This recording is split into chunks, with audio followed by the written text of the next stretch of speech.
অক্ষয় তৃতীয়ার দিন বিবাহিত মেয়েরা ভুলেও এই 5টি কাজ করবেন না, না হলে সাংঘাতিক বিপদ। ঘর ছেড়ে পালাবেন মা লক্ষ্মী, বাজবে দুর্ভাগ্যের ঘণ্টা, হুড়মুড়িয়ে কমবে স্বামীর আয়ু, ঘর ছেয়ে যাবে অলক্ষ্মীর ছায়ায়। বাঙালিদের 12 মাসে 13 পার্বণ, বছরের শুরু থেকে শেষ পর্যন্ত লেগেই রয়েছে একের পর এক পার্বণ। নববর্ষ শেষ হতে না হতেই দরজায় কড়া নাড়ছে অক্ষয় তৃতীয়া। সকল হিন্দুদের কাছে এই দিনটি অত্যন্ত পবিত্র এবং শক্তিশালী একটা দিন।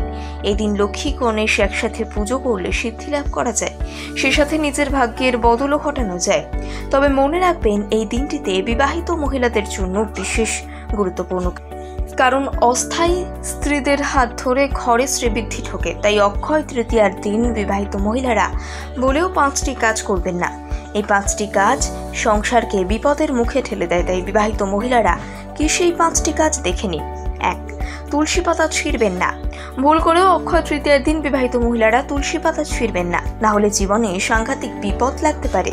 মনে রাখবেন, তুলসী দেবী স্বয়ং মা লক্ষ্মীর রূপ, আর অক্ষয় তৃতীয়ার মতো পবিত্র দিনে তুলসী পাতা ছিঁড়লে মা লক্ষ্মী রুষ্ট হন। শুধু তাই নয়, এই তুলসী দেবী বিষ্ণুর অত্যন্ত প্রিয়। তুলসী গাছের পাতা ছিঁড়ে মা লক্ষ্মীকে আঘাত করা মানে বিষ্ণুকেও আঘাত করা। এই আঘাত করার পরিমাপ হিসেবে আপনার কপালে একসাথে জোড়া অভিশাপ লাগতে পারে। তাই বিবাহিত মহিলারা নিজের সমস্যা বাড়াতে না চাইলে এমন কাজ করবেন না। 2. মা লক্ষ্মীর ঘট অযত্নে রাখবেন না। প্রায় প্রত্যেক হিন্দু বাড়িতেই মা লক্ষ্মীর ঘট স্থাপন করা হয়েছে। এই ঘট সংসারের শ্রীবৃদ্ধির ঘট। তবে অনেক বিবাহিত মহিলারা এই ঘটকে সঠিকভাবে যত্ন নেন না, যেমন তেমন ভাবে সিংহাসনে বসিয়ে রেখে দেন।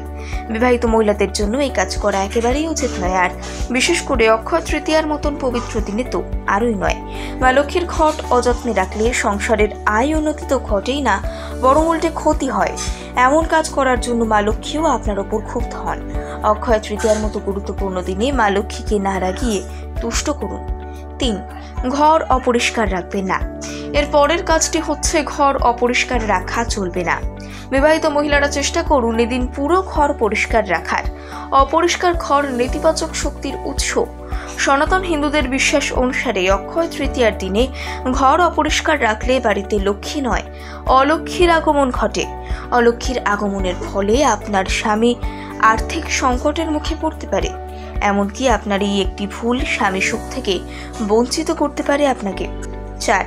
আমিষ খাবেন না। যেহেতু এদিন বাড়িতে লক্ষ্মী এবং গণেশের একত্রে পুজো করা হয়, তাই এই দিন আমিষ খাওয়া উচিত নয়। বিশেষ করে বিবাহিত মহিলারা এই বিষয়ে সতর্ক থাকুন। বাড়ির কোনো ব্যক্তি এদিন যেন আমিষ না খায়, সেদিকে খেয়াল রাখুন। এমন পবিত্র দিনে বাড়িতে পুজো করে আমিষ খেলে ঘোরতর অমঙ্গল সৃষ্টি হয়। ভগবানের আশীর্বাদের বদলে কপালে জোটে অভিশাপ। আর মা লক্ষ্মী এবং গণেশের অভিশাপের ফলে আপনার স্বামীর ব্যবসা থেকে শুরু করে কর্মে বিপুল ক্ষতি হতে পারে। শুধু তাই নয়, এই কর্মের ফলে আপনার সুখের সংসারে নানান ধরনের সমস্যা তৈরি হতে পারে। 5. জুতো কিংবা ঝাঁটা কিনবেন না। ভুল করেও এদিন জুতো বা ঝাঁটা কেনার মতো ভুল করবেন না। এই দুটি জিনিস অত্যন্ত অশুভ শক্তির বাহক। আর যদি কথা হয় অক্ষয় তৃতীয়ার মতো পবিত্র দিনের, তাহলে আরও এই বিষয়ে খেয়াল রাখা উচিত। এমন মাঙ্গলিক দিনে ঘরে সোনা, রূপো কিংবা বাড়িতে ঠাকুরের মূর্তি স্থাপন করতে পারেন। আর ওই একই দিনে এমন অশুভ কাজ বাড়িতে ঢোকালে ঘরে মঙ্গলের বদলে অমঙ্গল ঢোকে।